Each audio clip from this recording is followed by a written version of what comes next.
This is Annette with Annette's Astrology Corner, and today we are going to talk about something that is so completely near and dear to my heart. Now, I think before we go into the retrograde energy, and I'm going to make some more videos about this because July is a retrograde month and it's in Venus. So when Venus goes into retrograde, all of the things that Venus represents, it kind of delays it. And so to really understand the energies at play, I think we need to kind of start with the basics. And I'm sure that some of you already know this stuff, but for those that don't, I am here to give you a little 101 on the beginning of the energy. We start out with Venus in Leo, and that feels great. When Venus is in Leo, Venus is home, right? It is very, very happy. You know, they're both pleasure-seeking signs. So when these two get together, it's about spending money. It's about living large. It's about doing anything and everything we can to stimulate the senses that we need to feel pleasure, right? During this same month, it's going to move into Venus is going to move into Virgo. Okay, so where Venus likes being in Leo, right? It's all heart when it's in Leo. You just fall in love for the sake of falling in love. Your heart is regenerated. Your soul is regenerated. You shine when you've got Venus sitting in Leo, and that's what we've been experiencing, and it's tremendously gorgeous because there's also been a conjunct with Jupiter, expanding the feelings of heart, expanding our need for love back again in our lives, expanding our romantic relationships into possible unions that are going to be lasting a lifetime. So there's a lot of really amazing energy going on. However, there is some energy that it starts to take a turn this month. Yay, my birthday month.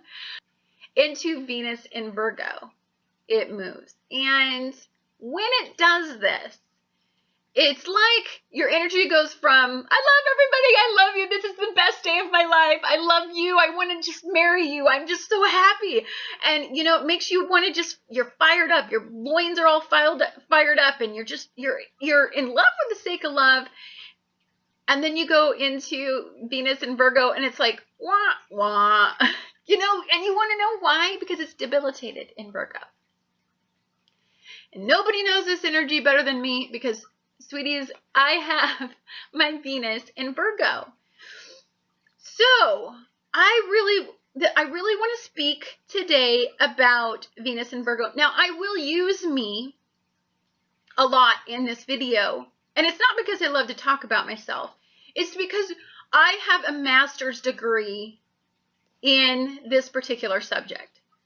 So I think if you want to learn about an energy, you need to go to a professor that freaking understands that energy. And I understand it better than anybody. I'm going to be 45 this month. And having a Venus in Virgo, I have really wrestled with the high vibration and the low vibration of this energy. So it is really important for you to understand just the basics. What is a Venus in Virgo energy, to understand the next conversation that we're going to have, which is what happens when Venus, which is in Virgo, goes into retrograde in a debilitated energy. So I think we're going to start the basics. So when Venus goes into Virgo, love becomes practical. Okay, it's not about falling in love for the state of love anymore, guys. It's not about, you know, all of the things. Venus is a very luxurious planet. It's a very benefic planet. And it just wants to see everybody as happy as it is. It's like, you know, it's like the rich people who were sitting on the thrones that had servants bring them everything. And they just were beautiful. They spent most of their days adoring their outward appearances. They tried all the latest beauty products. They just exuded beauty from their fingertips to their little toes. And that's why Venus people, usually when I see them, are some of the most beautiful people I've ever seen. Like up close, they're just stunning people. And that is because they have their ruling planet, and it is beauty. So Venus represents beauty. When Venus is in a debilitated state, it takes all of that away. So we're not talking about servants bringing us anything anymore. We're talking about people with a Venus in Virgo bring things to people to restore them, to help them. We're talking about loving the people that nobody loves. Okay, we're talking about restoring, if when a hurricane comes in and it wipes out an area, a Virgo in Venus wants to go down there and appeal to the masses. So we're not talking about beauty. We're not talking about pleasure seeking for the sake of pleasure. We're talking about going out there and we're bringing our medicine, and we're bringing our hearts and souls are into rehabilitating people. And so we have this need to serve. Now, Venus is not a serving energy. It likes for people to serve them. And so that's why you'll find a lot of Libra, Venus ruled people, which is Libra and Taurus. They think it's just everything is usually all about them. And they do have, and they're lucky. They get it. They're used to getting every pleasure met because, they have this benefic planet as their ruler. But when it's in Virgo, when Venus is in Virgo, it's about not feeling deserving of getting those things that Venus likes. So you'll find people who have their Virgo in Venus, much like me. You know what? I don't want love. And I understand this energy. And I've been researching it because I was going to do this series. And I know that I am, but I know that I'm not successful. And I know that I have a weakness in me that prevents me from ever truly, I think, getting to the point where I find love, a sustained love. And so now that I've embraced that, now I understand my role here on earth is not to fall in love and have it benefit me. It's to fall in love and have it benefit the masses or people, or I'm meant to take care of people. I'm meant to serve people. I'm not a person that is out here to get served. And, it's something that I struggled a long time with. I've been pursuing love. Like I said, I'm going to be 45. And for a long time, I pursued it with vigor. And I thought, wow, I really feel like I deserve love. Like I know, but now that I have an understanding of the way that energy works, I understand that I maybe will never get it. And that's okay, because whatever destiny puts before me, whatever I'm fated to have, whatever my karmic relationship is with Saturn, then it'll come if it's supposed to come. Until then, I'm a server. I'm a servant to you guys. This energy can be very analytical about love. And that's what really takes the gusto out of Venus. It's about practicality. So you're going to be very realistic about partners you choose. People who have a Virgo in Venus take a long time to pick their partners. They have a list, and the criteria is very extensive on their list. And I think the list was smaller as I was younger, and then as I got older, my list became much more practical and much. When I was younger, it was very shallow. As I've gotten older, it's not about the shallow things that I want, but my list is extensive in what I need emotionally and the depth of the person that I need. I mean, it's changed, it's manifested, but the list is always there in a Venus and Virgo, whether or not they have matured and they are in the highest vibration of that energy, or they have a high degree in that energy, they still have this need to have that list fulfilled. They can't, because this is such an analytical energy, it can be a critical energy. I hate talking about like this because it's such a sensitive spot for me, because my whole life I've struggled with the need to, I can see things that people can't. When I say this, it's not like I'm psychic or anything, but I can see the holes in somebody's character, or I can see the holes in somebody's life. I can see a way that if they just went into this particular area, they could be successful. And so I have usually attracted partners who need my guidance, because as servants, as karmic servants, we are always going to attract people who need us, who need our servant qualities, right? So every partner that I've ever sought, I have had to rebuild them in some way. They have came to me broken, and I have nursed them back to mental health or physical health. And I will stand by them, and I will trudge through no matter what. I have to. I'll spend years suffering to make this relationship work. And that is very, very common in this debilitated state of Venus, is they are determined to see a way to make it better. Because their minds work very critically, they can look at a relationship that's floundering and they said, oh, okay, if we go to marriage counseling, we can make it better. Okay, you don't like that. That's not good for you. You know what we can do? You know what we can, when I was married, I made a spreadsheet for me and my husband. And I said, and it was toward the end of our marriage, and I said, if we just do this, I thought, okay, I need to appeal to his analytical side. He's a very intelligent man.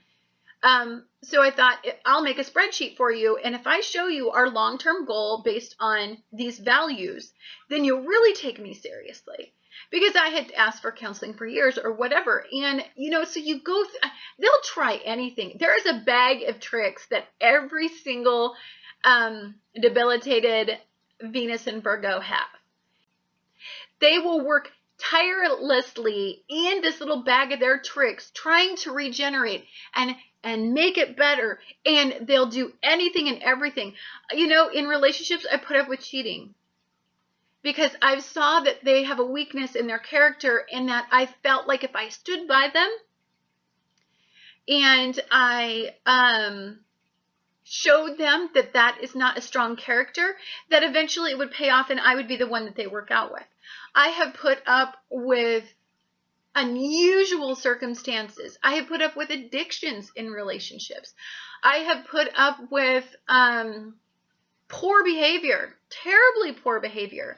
I have been used, I have been manipulated. I can't even tell you how many times, because when people see me, they know I'm that person that'll never leave. One of the most, I think, beautiful things about this debilitated Venus placement is they're just one of the most loyal, beautiful signs I've ever met. They will stick through the worst possible situations and never leave and never yield to it, because they're workers, they're survivors. They can manifest the best out of the worst situation. They have a way, they need to heal. They're healers. And although I think I'm very realistic about love, I do have a lot of energy that makes me idealistic about it. I have to admit, I've got some Neptune issues, and, I have, I'm a cusp sign for Cancer, so of course, home and family, I'll stick it out for there. I've got a lot of Leo placement that makes me exceptionally loyal. But it's extremely a dedicated energy in whatever it puts its heart and soul into, whatever it feels passionate about. However your Venus in Virgo,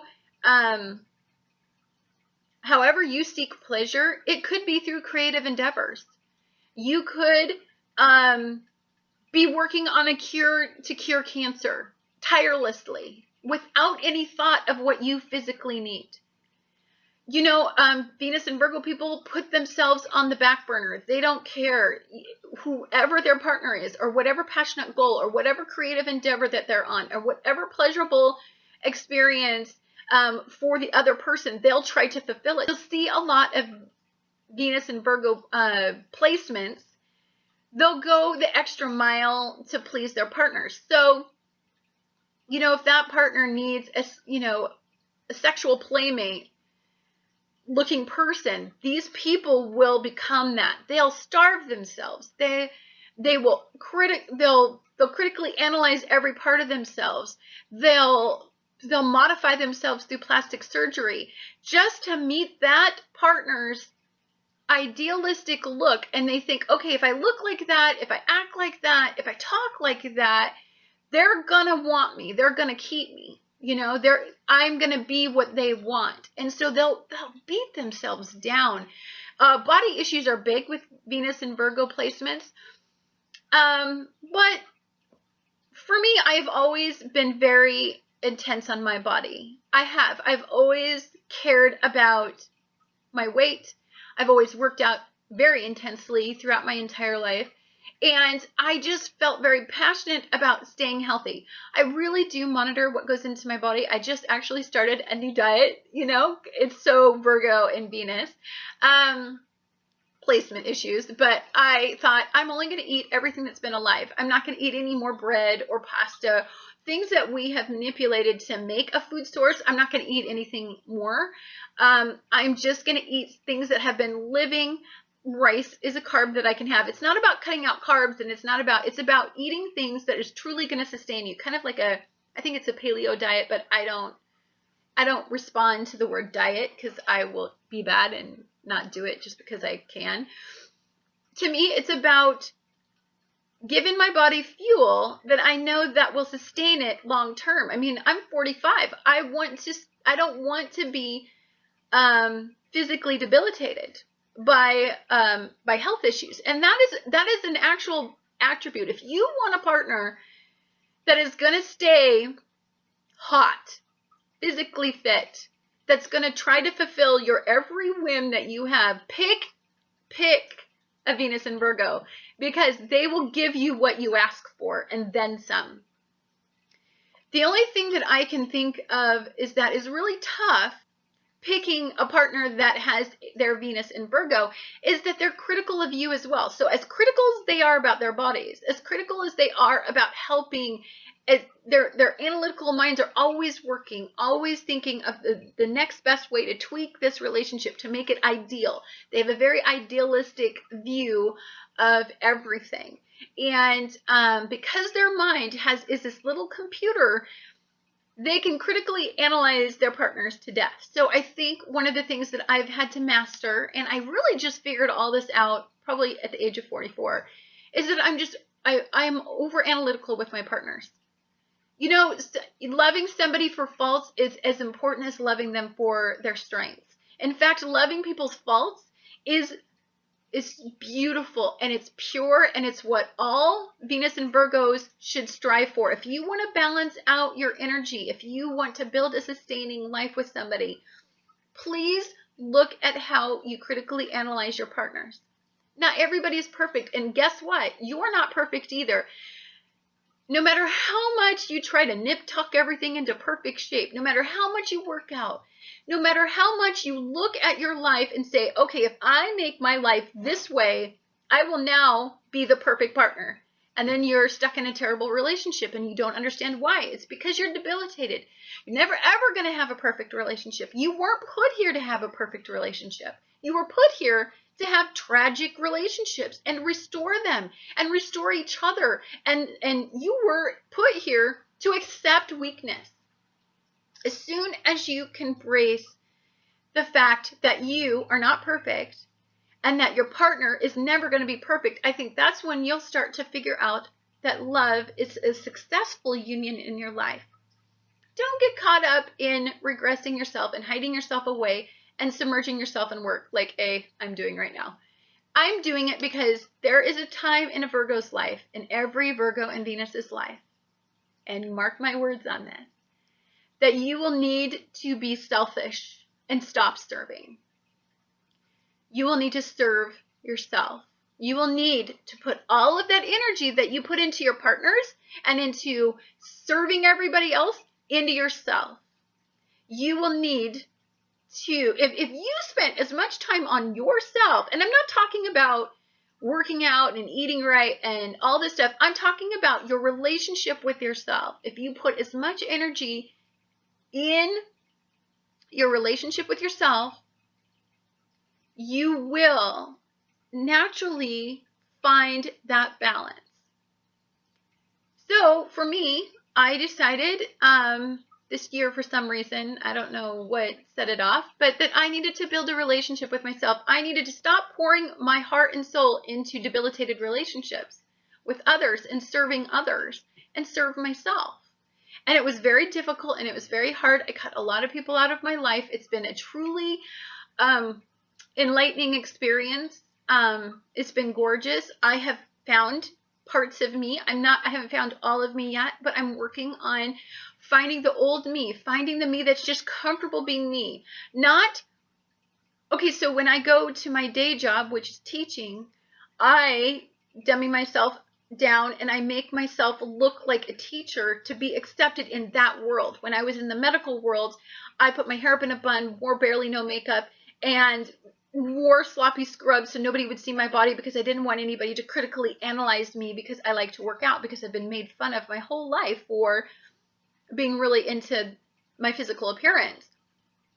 So I found that I get along with women better if I mimic the way they are. I obviously have this, deep-seated thing that I do in the privacy of my own life, which is manage my physical health extensively. But when I'm around other women, I just find that that's very detrimental. You don't get along with them very well because they're intimidated by the fact that, you're your age and you look the way you do.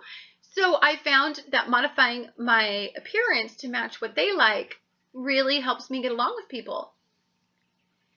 That is the mind of a Venus in Virgo. They're very astute at seeing where they can fit.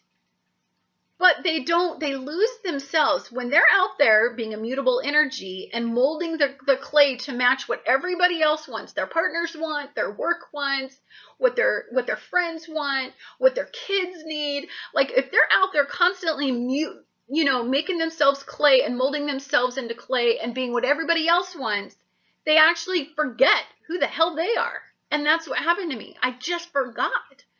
And in my last relationship, I thought, no more love, no more. I lose myself in my partners. So now it's about me, about falling in love with me, about finding me. The clay thrown out, completely threw my clay out. I am who I am. If you don't like it, don't freaking watch me. YouTube has been a great outlet for me to become real. This is who I am. This is what I look like. And I was very critically analyzed by the internet when I first started out my channel. It was very difficult for me to be criticized the way I was. It also showed me how horribly detrimental criticism is to a person's self-esteem. It really opened my eyes to some of my terrible behavior from being a Venus in Virgo. I should have never done to my partners. I should have never pushed some of my ideals onto them. It belittled them. It made them feel not worthy. And that's why I don't have successful relationships. I have learned so much in this year of just falling in love with me. I have faced a lot of my own demons. It has been a tough year, but it's also been extremely beneficial for me to see what it's like to be overanalyzed by other people. Because once you're subjected to who you are, you're not perfect Virgos in Venus Virgos. Once you really, really absorb that, then you're like, I need to love people based on their weaknesses. I need to walk up to people and accept them for who they are, because that's what I really want. I really, really want somebody to love me just for me. You know what? If I'm a fitness freak, love me. You know what? If I'm a clean freak, love me. If I'm a person who will edit my videos because, you know what, I don't really like that expression, or I don't like that. I need somebody who likes that decisive, my analytical mind. I need somebody who knows that I'm a human computer at all possible points and can't help but critically analyze everything. I need somebody who appreciates that about me, because that's wiring that'll never go away, right? But I also need to be at the highest vibration of Virgo energy at all times. And the highest vibration of this energy is serving and loving weakness, and knowing that we're all human and we all are weak. Very few of us are just creatures of strength. In fact, most of us are creatures of weakness. And so if you can't get past that, you will live a life of misery. And I hope that this video reaches people who are young. I don't want you to wait until you're like in your 40s like me, and you finally figured out the 2 levels of this vibration and how detrimental one can be. It is a very tough energy to deal with. It's a karmic energy. I suggest that you spend some time loving you, and all of you. Get real. Take off your makeup. You know what? If you have a fat roll, squeeze it and give it a kiss and tell it you love it. Like, you've got to stop looking at everything and thinking that you're not worthy unless you look this way, or you're not worthy unless you talk this way, or you're not worthy unless you go to school and you reach that level in your intellectual capabilities. Like, you've got to stop and just think you're worthy. You're worthy of love. You're worthy of a life filled with joy. And you know what? You're not out here just to be a servant. You're out here to receive. Please never, just don't forget that, because it just hurts my heart. All I've been through, it just hurts my heart to see Virgos suffer in debilitation, because they are just lost in their criticism. I love all of you, and I look forward to making the video about Venus in Virgo going retrograde in this month. It'll be the next one on my series. I hope you have a fantastic day, and know that I said all of this to you because I love you, and that I feel so connected to Virgo energy because it's such a misunderstood energy. Have a wonderful day.